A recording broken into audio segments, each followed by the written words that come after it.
सभी को जय मसीह की। परमेश्वर का धन्यवाद हो जो सुंदर समय परमेश्वर ने मुझे दिए हैं।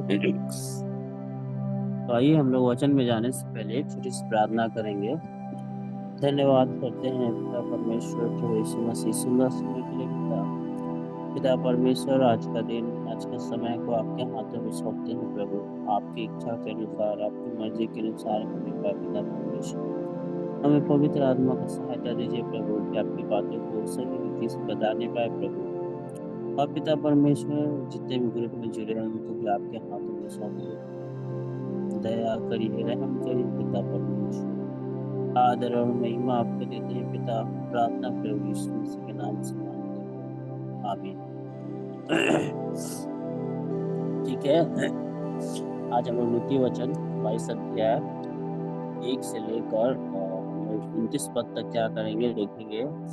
नीति वचन में जब हम लोग देखते हैं तो एक एक वचन अपने जीवन में लागू करना और सिखाना, बहुत सारा चीजें, एक एक विषय, अलग अलग विषय क्या होता है।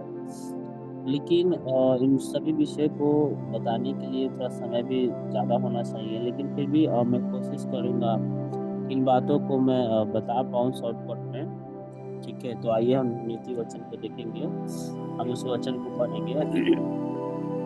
बड़े धन से अच्छा नाम अधिक चाहने योग्य है, और सोने चांदी से दूसरों की प्रशंसा उत्तम है। धनी और निर्धन दोनों एक दूसरे से मिलते हैं, यहोवा उन दोनों का करता है। हम लोग देखते हैं कि आज बहुत से ऐसे लोग हैं जो अपने जीवन में धन बनाना चाहते हैं, और वो चीज सोचते हैं कि हमारा पास अगर धन संपत्ति रहता है तो मैं अच्छा एक जीवन जीता हूँ। लेकिन वो धन से भी अच्छा हमारा नाम होता है। एक दिन धन मिट जाता है, और ना ही हम लोग धन संपत्ति मरने के बाद ले जा सकते हैं। लेकिन जो हमारा नाम होता है वो हमारे साथ जीवन भर क्या होता है, रहता है। मरने के बाद भी कुछ लोग ऐसे हैं जो नाम लेते कि नहीं, वो एक अच्छा इंसान था। एक अच्छा आदमी था। तो ये नाम हम लोग कैसे बना सकते हैं? ये नाम बनाने के लिए हमारे जीवन में एक अच्छा अच्छा जीवन जीना चाहिए। हमारे अंदर एक अच्छा आदतें होना चाहिए, पवित्रता का जीवन होना चाहिए। तो ही हम अपने जीवन में क्या होता है, नाम बना सकते हैं। जो नाम हम बनाते हैं हम लोग, तो हम लोग मरने के बावजूद भी लोग उसे क्या करते हैं, याद करते हैं। लेकिन जो धन संपत्ति बनाते हैं तो मरने के बाद वो धन संपत्ति 1 रुपया भी क्या करते हैं, लेके नहीं जाते हैं। तो धन बनाने से अच्छा है कि हम अपना क्या करें, नाम बनाएं। और नाम इस अनुसार से बनाएं कि ताकि परमेश्वर की महिमा उसमें हो। और हम लोग देखते हैं कि नाम बनाने के लिए हमें पवित्र रहना चाहिए, शुद्ध रहना चाहिए, और एक अच्छा जीवन जीना चाहिए। फिर तीसरा पद में हम लोग देखते हैं, चतुर मनुष्य विपत्ति को आते देखकर छिप जाता है, परंतु भोले लोग आगे बढ़कर दंड भोगते हैं। यहाँ पे देखते हैं कि जो चतुर व्यक्ति होता है वो विपत्ति को देखकर, यानी कि दुखों को देखकर, समस्याओं को देखकर वो छुप जाता है, उसका सामना नहीं करता है। लेकिन जो भोले लोग हैं, आगे बढ़कर उसको क्या होता है, दंड भोगते हैं। यानी इसका मतलब ये चीज है कि एक व्यक्ति जो अधर्मी का जीवन जीता है या पापी का जीवन जीता है, तो अपने जीवन में क्या करता है कि जब ऐसा समस्या या प्रॉब्लम आता है तो विश्वास से भटक जाता है, या फिर परमेश्वर से दूर हो जाता है, या फिर उस दुखों में या उस परीक्षाओं में सामना नहीं कर पाता है। लेकिन जो अधर्मी व्यक्ति होते हैं वो अपने जीवन में क्या करते हैं, उन सभी समस्याओं से, प्रॉब्लमों से लड़ते हैं, और लड़कर आगे बढ़ते हैं। उस दुखों को, समस्याओं को अपने ऊपर लेते हैं, भोगते हैं। तो वो क्या होता है, वो आगे बढ़कर फिर परमेश्वर के राज में क्या होते हैं, मिलते हैं। फिर चौथा वचन में हम लोग देखते हैं, नम्रता और यहोवा के भय मानने का फल धन, महिमा और जीवन होता है। टेढ़े मनुष्य के मार्ग में कांटे और फंदे रहते हैं, परंतु जो अपने प्राण की रक्षा करता वह उनसे दूर रहता है। यहाँ पे जब हम लोग देखते हैं कि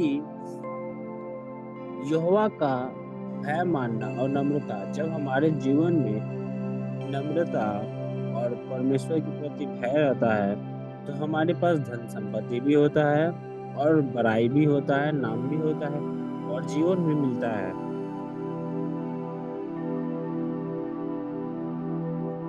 जीवन भी क्या होता है, मिलता है। तो ये कैसे मिलता है? जब हम अपने जीवन में नम्रता का जीवन जब जीते हैं, तो जब अपने जीवन में परमेश्वर का भय मानते हैं, तो साथ साथ हमारे जीवन में धन संपत्ति भी रहेगा तो रहेगा, और दूसरा नाम भी रहेगा, हमारा प्रशंसा भी होगा और जीवन भी मिलेगा। ये तीनों चीज हम लोग देखते हैं कि अब्राहम के जीवन में था। अब्राहम जब परमेश्वर के पीछे जब चलता था, तो वो नम्रता का जीवन जीता था और परमेश्वर का भय मानता था। इस कारण से वो बहुत धनी भी था, और लोग उसका कई बार प्रशंसा भी करते थे। और देखा जाए तो मरने के बाद क्या, एक नया जीवन भी उससे मिला। तो उसी प्रकार से जब हम लोग अपने जीवन में नम्रता का जीवन जीते हैं, परमेश्वर का भय मानते हैं, तभी हमारे जीवन में इन सभी चीजों का क्या होता है, रहता है। फिर छठा पद को देखेंगे। लड़के को उसकी लड़के के उसको उसकी मार्ग की शिक्षा दे जिसमें उसको चलना चाहिए, और वो बुढ़ापे में भी उससे ना हटेगा। यहाँ पे इस वचन में देखते हैं कि कई बार ऐसा होता है कि हमारा बच्चे लोग हमारी बातों को नहीं सुनते हैं, नहीं मानते हैं। कारण यह चीज है कि जब वो छोटा बच्चा होता है, तो हम लोग बचपन से ही वो सही शिक्षाओं को नहीं देते हैं, और इस कारण से वो बड़ा होकर हमारी बातों को नहीं मानता है।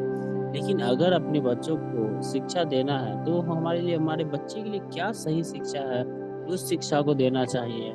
और किस रीति से उसे प्रभु में बढ़ना है या फिर बाइबल में बढ़ना है, किस प्रकार का शिक्षा देना है, उस प्रकार से हमें क्या करना चाहिए, अपने बच्चों को शिक्षा देना चाहिए, कि ताकि वो बुढ़ापे में भी उस चीज को पकड़े रहता है। नहीं तो फिर क्या होता है ना, कि जब हम लोग अपने बच्चों को शिक्षा नहीं देते हैं, समझ नहीं देते हैं, फिर बाद में जब वो बड़ा हो जाता है ना, तो वो अपने मन का हो जाता है और किसी का भी बात नहीं सुनता है। तो इसीलिए हमें अपने बच्चों को उसके लिए क्या सही शिक्षा है, क्या उसे अच्छा है, वो शिक्षा के हमें देना ही चाहिए अपने बच्चे को, कि कैसे प्रभु में बढ़ाएं, या अपने अपने ऊपर डिपेंड करता है कि अपने बच्चे को क्या, किस प्रकार का शिक्षा दे, कि ताकि वो बुढ़ापे तक उस चीज को पालन करता रहे। फिर सातवें वचन में जब हम लोग देखते हैं कि धनी निर्धन लोगों पर प्रभुता करता है, और उधार लेने वाला उधार देने वाले का दास होता है। जो कुटिलता का बीज बोता है, वो व्यर्थ ही काटेगा, और उसके रोष का सोटा टूटेगा।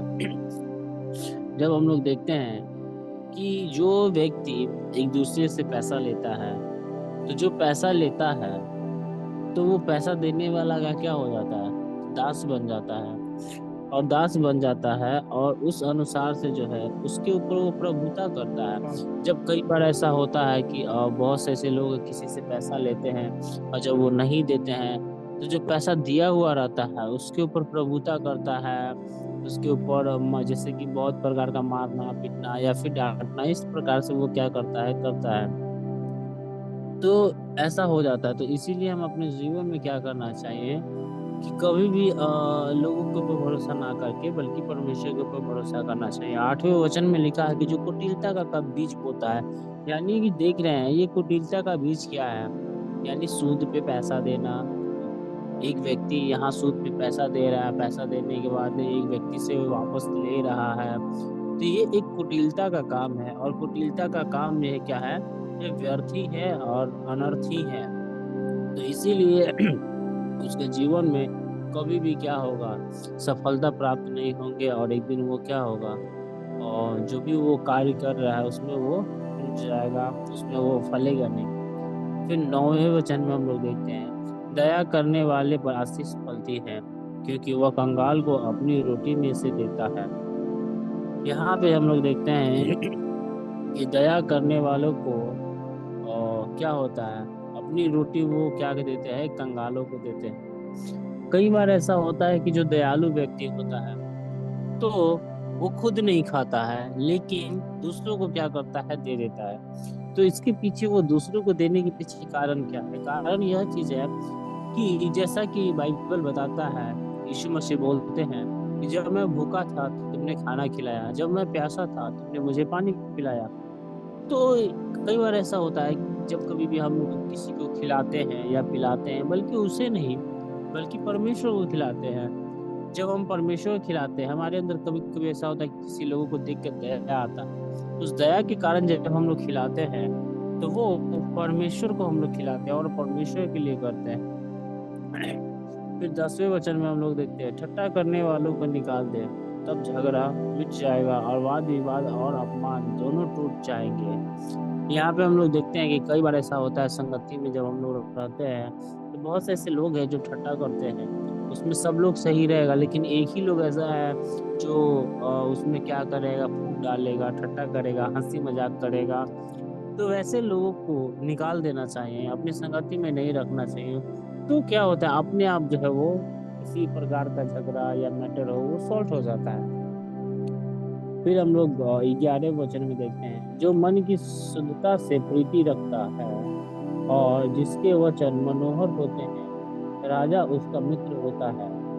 यहोवा ज्ञानी पर दृष्टि करके उसकी रक्षा करता है, परंतु विश्वासघाती को बातें उलट देता है।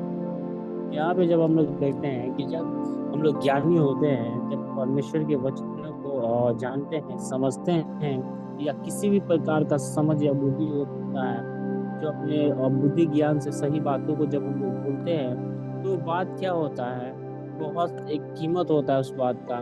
कि जब कभी भी कोई भी हम लोग के पास आता है, उसका सही डिसीजन देना, सही एडवाइस देना। तो हमें ऐसा होना चाहिए, जब इन सब चीजों को हम लोग करते हैं, तो लिखा है कि राजा उसका मित्र होता है। तो राजा का मतलब क्या होता है, यानी कि एक राजा के लेवल में आकर एक राजा के लेवल में आकर उस पद को मिल रहा है, यानी उस लेवल को मिल रहा है। राजा का पद तो नहीं, लेकिन उस लेवल तक जा रहे हैं जो राजा जहाँ पे है, या फिर राजा के सम्मुख क्या कर रहे हैं, बैठ रहे हैं। तो ये देखा जाए तो राजा हमारा परमेश्वर है। जब हम लोग अपने जीवन में सही रीति से वचन को प्रचार करके उन बातों को सही रीति से बोलते हैं, तो एक दिन परमेश्वर के बगल में हम लोग भी क्या करेंगे, बैठेंगे।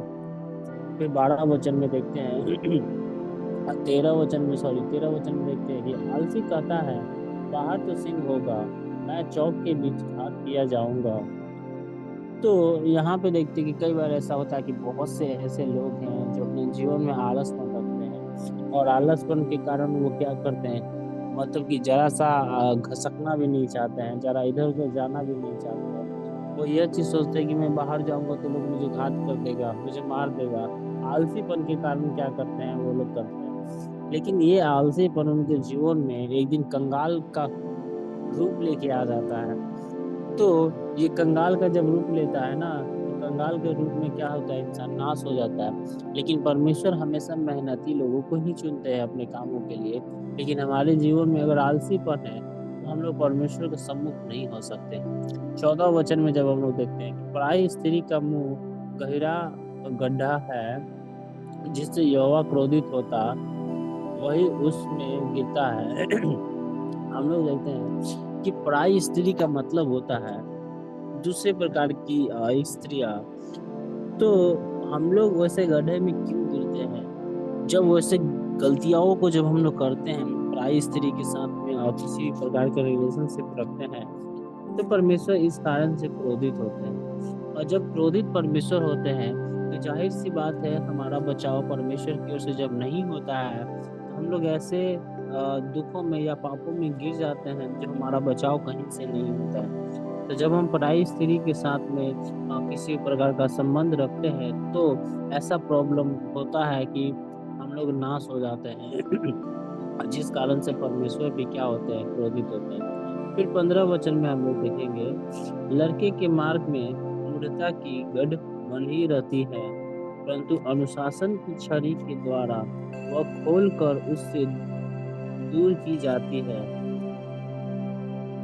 तो यहाँ पे भी हम लोग देखते हैं 15 वचन में कि जो लड़का है, तो बचपन से ही उसके मन में जो है एक सही समझ नहीं रहता है, या फिर नहीं रहने के कारण वो आगे चल के बहुत सारा दिक्कत होता है।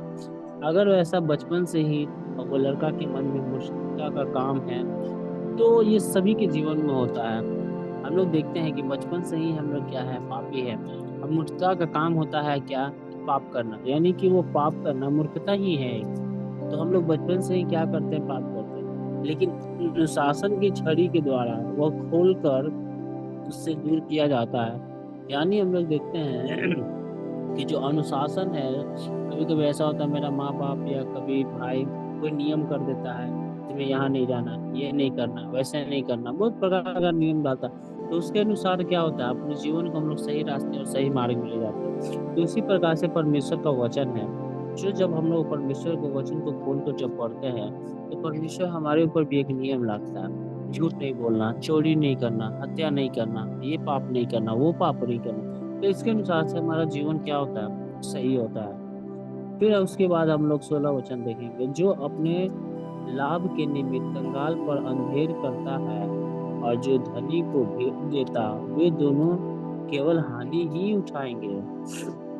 हम लोग देखते हैं यहाँ पे कि जो कंगाल के ऊपर जानबूझ के उसे परेशान करता है या सताता है, और या फिर धनी को कोई भेंट देता है अपने लाभ के लिए, अपने फायदे के लिए, तो यहाँ पे बाइबल का वचन बताता है कि वो दोनों क्या होंगे, हानि ही उठाएंगे। यानी इसमें कोई भी लाभ नहीं है, ये व्यर्थ ही काम है।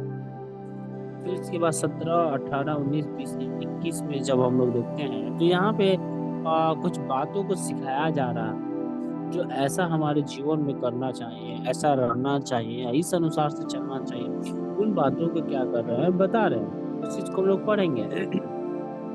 कान लगाकर बुद्धिमान के वचन सुन और मेरी आज्ञा की बात की ओर मन लगा।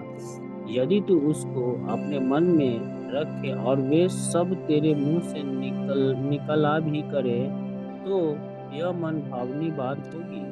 मैंने आज इसीलिए यह बातें तुझको बताई है कि तेरा भरोसा यहोवा पर हो। मैं बहुत दिन से तेरे हित के उपदेश और ज्ञान की बातें लिखता आया हूँ, कि मैं तुझे सत्य वचनों का निश्चय करा दूं, जिससे जो तुझे काम में लगाए उनको तू सच्चा उत्तर दे सके। तो यहाँ पे जब हम लोग देखते हैं, जैसा कि मैंने बताया कि कैसे जीवन जीना है, कैसे रहना है, और किस प्रकार से चलना चाहिए, इन सब बातों को क्या करता है, बताता है। तो उसके अनुसार से जो है 30 ऐसे वचने हैं जो यहाँ पे दिया गया है। लेकिन 30 वचन तो इसमें पूरा नहीं आएगा, लेकिन फिर भी इसमें एक एक वचन दिया गया है कि कैसे जीना है, कैसे रहना है, क्या क्या करना चाहिए। तो उस वचनों को मैं क्या करूंगा, पढ़ूंगा। 22 वचन में पहला चीज दिखाता है, कंगाल पर इस कारण अंधेर ना करना कि वह कंगाल है, और ना दिन जन को कचहरी में पीसना, क्योंकि यहोवा उनका मुकदमा लड़ेगा, और जो लोग उनका धन हर लेते हैं उनका प्राण भी वो हर लेगा। हम लोग देखते हैं कि कई बार ऐसा होता है कि बहुत से लोग क्या होते हैं कि कंगाल होते हैं, तो कभी कभी हम लोग उनको सताते हैं, कह रहे ये भिखमंगा है, इसके पास कुछ भी नहीं है, हाँ, इसके पास अच्छा कपड़ा नहीं है, ये अच्छा जीवन नहीं जीता, इसके पास पैसा नहीं है। तो हम लोग जानबूझ के उसको सताते हैं। लेकिन जब ऐसा सताते हैं, अगर वो व्यक्ति अगर उस चीज को प्रार्थना में याद किया कि हे परमेश्वर, उसके कारण मुझे दुख होता है, तो उसका मुकदमा कौन, परमेश्वर लड़ते हैं। और जब परमेश्वर जब लड़ेंगे तो आपका बचाव कोई नहीं होगा। फिर 24 में देखेंगे, मनुष्य क्रोधी मनुष्य का मित्र ना होना, और झट क्रोध करने वाले के संग ना चलना, कहीं ऐसा ना हो कि तू उसकी चाल सीखे और तेरा प्राण फंदे में फंस जाए। 24 और 25 में ये बातों को बताता है। हम लोग देखते हैं क्रोध एक ऐसा चीज है जो इंसान को क्या करता है, नाश कर देता है। और दूसरा, कई बार ऐसा होता है कि बहुत से ऐसे लोग हैं जो तुरंत गुस्सा में आ जाते हैं या तुरंत गुस्सा को करते हैं। तो बाइबल बताता है वैसे लोगों के साथ ना रहना, ना संगति करना, नहीं तो तू उसका चाल सीख जाएगा। तो हम लोग देखते हैं कि वैसे लोग बार बार जो क्रोध करते हैं, तो कभी कभी ऐसा होता है कि हम लोग भी उनकी चालों को सीख जाते हैं, और सीखने के बाद हमारा प्राण जो है फंदे में पड़ जाता है। यानी कि क्रोध करने से या उसकी चालों को सीखने में हमारा जीवन जो है फंदे में यानी कि फंस जाता है, और मरने की स्थिति तक हम लोग क्या आते हैं, आ जाते हैं। तो इसीलिए हमें वैसा व्यक्ति नहीं बनना चाहिए, और हमें अपने जीवन में क्रोध नहीं करना चाहिए। फिर 26 और 27 को देखेंगे। जो लोग हाथ पर हाथ मारते और त्रिनियों के उत्तरदाही होते हैं, उनमें तू ना होना। यदि भर देने के लिए तेरे पास कुछ ना हो, तो वह क्यों तेरे नीचे से खाट खींच ले जाए। यहाँ पे हम लोग देखते हैं कि कई बार ऐसा होता है कि बहुत से लोग ऐसे हैं जो एक दूसरे को क्या करते हैं, मजाक बनाते हैं, और उसका टांग खींचते हैं। हाँ, उसको मूर्ख या उसको बेवकूफ या उसको पागल, इस प्रकार से उससे क्या करते हैं, और अपने जीवन में हंसी मजाक करते हैं। हाँ, और उसको देखकर अपने हाथों को ताली जैसे मार, ताली पीटना, मजाक करना। तो इस अनुसार से क्या होता है, लेकिन हमें एक ऐसा इंसान नहीं होना चाहिए जो कि कभी भी किसी का मजाक उड़ाना चाहिए। फिर यहाँ 27वें वचन में लिखा है, यदि भर देने के लिए तेरे पास कुछ ना हो, तो वह क्यों तेरे नीचे से खाट खींच ले जाए। जब हम लोग देखते हैं, जब किसी का कुछ भी अगर हम लोग लेते हैं, तो हमारे जीवन में वो भर नहीं सकते हैं। तो कई बार ऐसा होता है कि वो हमारे घर में जो कुछ भी सामान है उसको भी वो लोग क्या करते हैं, कब्जा करने की कोशिश करते हैं। तो बाइबल बताता है कि वो क्यों खींचने से लिखा है कि तेरे नीचे से खाट खींच ले जाए। यहाँ पे देखते हैं कि ऐसा नहीं होना चाहिए कि कोई भी व्यक्ति अगर किसी को कुछ दिया है, तो उसके ऊपर दबाव डालकर उसकी संपत्ति के ऊपर कब्जा नहीं करना चाहिए। फिर हम लोग देखते हैं 28 वचन में, जो सीमा तेरे पुरखाओं ने बांधी हो, उस पुरानी सीमा को ना बांधना। यहाँ पे हम लोग देखते हैं कि कई बार हम लोग देखते हैं कि आज यहाँ पे जितने भी लोग जुड़े हुए हैं, सब लोग जो है किसी न किसी प्रकार से परमेश्वर को जाने हैं। और ये जरूरी नहीं कि सब लोग क्रिश्चियन ही हैं। बहुत से ऐसे लोग हैं जो अलग अलग जाति से या फिर अलग अलग धर्म से आते होंगे।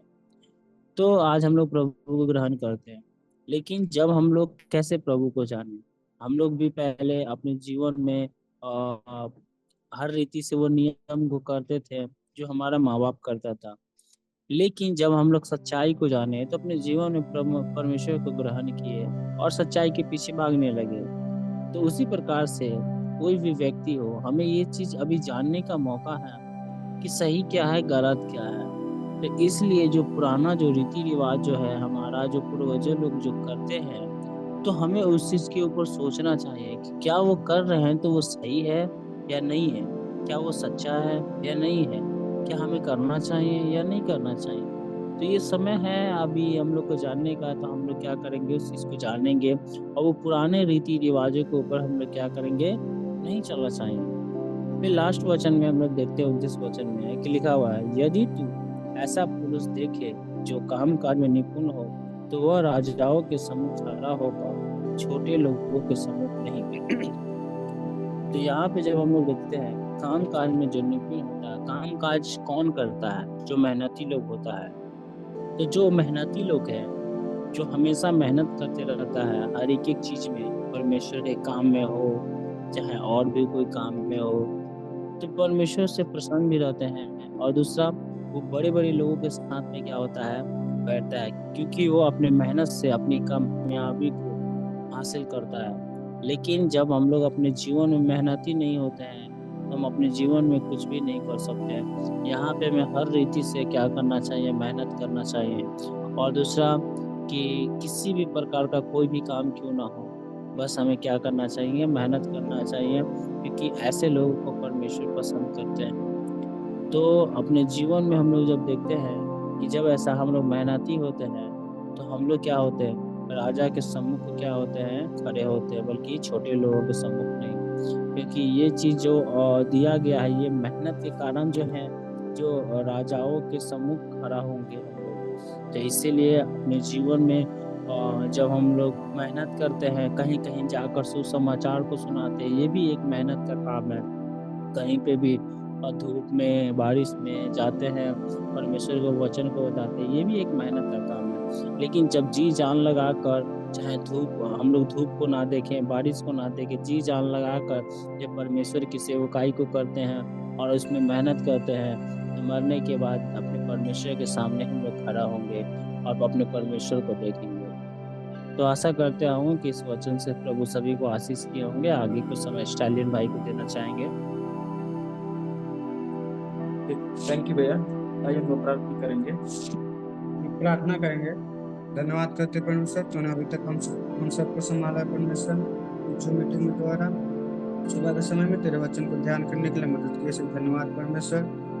मीटिंग में जितने लोग जुड़े परमेश्वर, सबको तेरे हाथों में रखते परमेश्वर। तो अभी तक संभाला है और चलाते हैं, इसलिए धन्यवाद परमेश्वर। आने वाला समय को हम नहीं समझते परमेश्वर, हम नहीं जान सकते परमेश्वर, लेकिन तो हर चीजों को जानने वाला परमेश्वर, इसलिए आपके हाथों में रखते परमेश्वर। आज दिन भर और आने वाला समय में तो संभालेगा बोलते विश्वास करते परमेश्वर। जो लोग प्रार्थना में नहीं जुड़े परमेश्वर, उसे भी आपके हाथों में रखते परमेश्वर, उससे भी तो आने वाले समय में जुड़ने के लिए मदद सहायता करें। ये प्रार्थना यीशु मसीह के नाम से मांगते हैं, आमीन। ये मेरे मन यहोवा को देने का है, और जो कुछ मुझ में है वह उसके पवित्र नाम को देने का है। ये मेरे मन यहोवा को धन का और उसके ईश्वर का नाम। ये सभी को जय मसीह। फिर से हम लोग कल प्रार्थना में जुड़ेंगे। जय मसीह सर। जय मसीह भैया।